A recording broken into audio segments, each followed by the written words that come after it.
नमस्कार, मैं हूं मनु राव और आप देख रहे हैं उदयपुर न्यूज। सत्य परेशान हो सकता है, पराजित नहीं।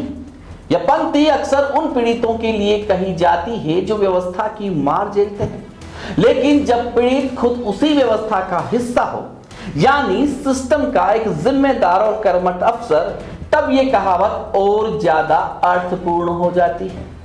अब सुनिए एक ऐसे ही अफसर की कहानी जो सिस्टम की राजनीति का शिकार बना। नाम है RPS Jitendra Achaliya. Lake city Udaipur, जहां एक वक्त डीएसपी जितेंद्र आचलिया को दबंग, भरोसेमंद और कानून व्यवस्था के प्रति निष्ठावान अफसर माना जाता था, लेकिन यही शहर कुछ ही वक्त में उनके लिए एक राजनीतिक अखाड़ा बन गया। ये कहानी सिर्फ एक प्रॉपर्टी विवाद की नहीं है, ये कहानी है राजस्थान पुलिस महकमे के भीतर छिपी गुटबाजी, राजनीतिक वफादारियों और प्रशासनिक साजिशों की, जिसमें एक दबंग अफसर को मोहरा बना लिया गया। वो जितेंद्र आचलिया, जिनकी गिनती प्रदेश के तेज तर्रार, संवेदनशील और निष्पक्ष अफसरों में होती थी, उन्हें एक ऐसे मसले में प्रताड़ना झेलनी पड़ी जिसका सच अब अदालत में बेनकाब हो चुका है। एनआरआई के मामले की तफ्तीश करने जयपुर से आए अधिकारियों ने उस वक्त ऐसे बयान दिए और ऐसा माहौल बनाया मानो जितेंद्र आचलिया ने कोई बहुत बड़ी गड़बड़ी की है और उस गड़बड़ी की रिकॉर्डिंग उनके पास है। जब वही audio video recordings high court और ट्रायल कोर्ट में चलाई गई तो उनमें ऐसा कुछ नहीं निकला जिससे कि कोई सवाल खड़े हो, अर्थात खुदा पहाड़ और चुहिया भी नहीं निकली, सब टाए टाए फुस। वहीं ट्रायल कोर्ट ने तो सभी रिकॉर्डिंग्स देख सुनकर अपने फैसले में भी लिखा कि आरपीएस जितेंद्र आचलिया द्वारा ना तो ऐसा कुछ किया और ना ही ऐसा कुछ बोला जिससे कि उनके विरुद्ध कोई मामला बने। उन्होंने तो वही किया जो उनकी ड्यूटी का पार्ट था। दरअसल 2022 में एनआरआई नीरज पूर्विया ने एसीबी में एक शिकायत दी, जिसमें उसने कहा कि उसकी विधवा भाभी द्वारा दर्ज एफआईआर में पुलिस अधिकारियों ने उसे डरा धमका कर जमीन बेचने के लिए मजबूर किया। मामला हाई प्रोफाइल बना, डीजीपी लेवल तक हड़कंप मचा और आचलिया को 100 दिन की प्रताड़ना और निलंबन झेलना पड़ा। लेकिन सवाल यही था, क्या आचलिया वाकई दोषी थे? जैसे जैसे जांच आगे बढ़ी, एक एक परत खुलती गई। एसीबी की दोबारा जांच में जो सच सामने आया उसने पूरे सिस्टम की कलाई खोल दी। कोर्ट में खुद एसीबी चीफ रवि मेहरा ने वीडियो कॉन्फ्रेंसिंग के जरिए पेश होकर कहा, जितेंद्र आचलिया ने अपने पद का कोई दुरुपयोग नहीं किया। उन्होंने दो पक्षों के बीच कानून के दायरे में रहकर संतुलन बनाने का प्रयास किया।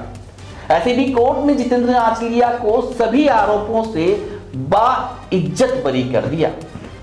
लेकिन सवाल अभी भी बाकी है। जब साजिश रचने वाला एनआरआई आज खुद पर दर्ज धोखाधड़ी के केसों से छिपता फिर रहा है, जब पीड़िता यानी उसकी विधवा भाभी अब खुद उसके खिलाफ मुकदमे दर मुकदमे दर्ज करवा रही हैं, तो फिर आचलिया को जेलनी पड़ी 100 दिन की प्रताड़ना का जिम्मेदार कौन है? क्या किसी पुलिस अफसर को गुटबाजी की राजनीति का शिकार सिर्फ इसलिए बनना पड़ता है क्योंकि वह किसी गुट का हिस्सा नहीं है? राजस्थान की पिछली सरकार में यह आम बात थी। जैसे सरकार दो गुटों में बटी थी, वैसे ही पुलिस महकमा भी। और खबरें तो यह भी थी कि पिछली सरकार तो गिरते गिरते बची ही पुलिस के इन्हीं ग्रुपों के आला अधिकारियों की बदौलत। और पूरे 5 साल इन गुटों में वर्चस्व की जंग चलती रही, जिसमें अधीनस्थों के बेतुके ट्रांसफर, पोस्टिंग के साथ उनकी बेवजह प्रताड़ना का दौर चलता रहा। और उसी अघोषित जंग का शिकार हो गए लेक सिटी के काबिल और होनहार पुलिस अफसर जितेंद्र आंचलिया। वैसे तो डीएसपी आंचलिया राज्य के चर्चित और दबंग अधिकारी हैं, लेकिन वे लंबे समय से उदयपुर पुलिस का भरोसेमंद चेहरा रहे हैं। फिर भी वो आला पुलिस अधिकारियों के बीच एक दूसरे को नीचा दिखाने के षड्यंत्र का शिकार हो गए और आला अधिकारियों का टूल बन गया लालची एनआरआई नीरज पुरविया, जो येन केन प्रकारेण कैंसर से मरे अपने ही छोटे भाई की संपत्ति हड़पने पर आमदा था और कुछ हद तक वह इसमें सफल भी हो गए। हालांकि अब उसकी चोरी पकड़ी गई और सारी धोखाधड़ी सामने आ गई तो अब वह खुद ही पुलिस से भागता छिपता फिर रहा है। खैर, डीएसपी जितेंद्र आंचलिया ने घोर मुसीबत और प्रताड़ना के दौर में हिम्मत नहीं हारी और अपने बुलंद हौसलों और जीवटता से मुकाबला कर षड्यंत्रकारियों के चक्रव्यूह को तोड़कर ससम्मान अपनी वापसी करा दी। परंतु इनकी जगह कोई और होता तो क्या वह इतनी जल्दी इन सब चीजों से बाहर आ पाता? निचली कोर्ट से शीर्ष कोर्ट, हाई कोर्ट और फिर सुप्रीम कोर्ट तक लड़ाई लड़ पाता और जीत पाता? शायद नहीं। उदयपुर के गलियारों में चर्चा ये भी रही कि आंचलिया को इसलिए निशाना बनाया गया क्योंकि वे उस अफसर लॉबी का हिस्सा नहीं थे जो सत्ता की नजदीकी से ट्रांसफर पोस्टिंग की मलाई काट रहे थे। अब जबकि अदालत ने साफ कर दिया है कि आंचलिया निर्दोष थे, तो क्या उनका सस्पेंशन वापस लिया जाएगा? और सबसे अहम, क्या सिस्टम के भीतर जो गुटबाज अफसर हैं उन्हें कभी जवाबदेह ठहराया जाएगा? आज का यह केस हमें याद दिलाता है कि जब पुलिस के भीतर ही राजनीति घर कर जाए तो कानून भी हथियार बन जाता है और निशाना बनता है वही जो सच्चा होता है।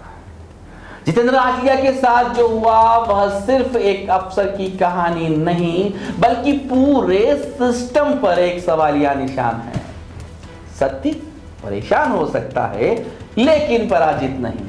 आज आंचलिया और उनके चाहने वालों के सिर गर्व से फिर ऊंचे हो गए हैं और उन्हें फंसाने वालों के चेहरे मुरझा चुके। लेकिन जनाब, यहां सवाल सिर्फ आंचलिया को क्लीन चिट मिलने का नहीं है, सवाल यह भी है कि उनके खोए हुए 100 दिन का हिसाब कौन देगा?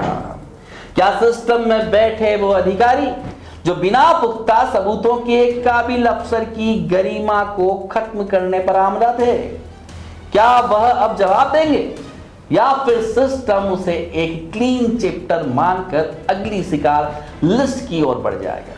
वहीं अब बात करते हैं उस एनआरआई नीरज पुरविया की जिसने शुरू में प्रेस, पावर और पॉलिटिक्स का इस्तेमाल कर पुलिस और मीडिया को अपने पक्ष में मोड़ा, लेकिन अब जब सच्चाई सामने है तो वो खुद ही पकड़े जाने से बच रहा है।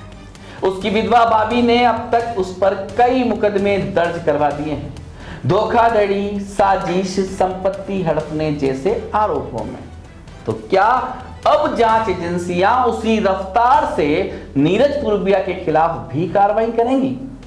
जितेंद्र आंचलिया को अदालत से मिला न्याय कई अफसरों के लिए उम्मीद की एक किरण है, लेकिन अगर उस न्याय की कीमत 100 दिन प्रताड़ना और निलंबन है तो हमें यह जरूर सोचना होगा कि हमारे सिस्टम में सच के लिए कितनी जगह है।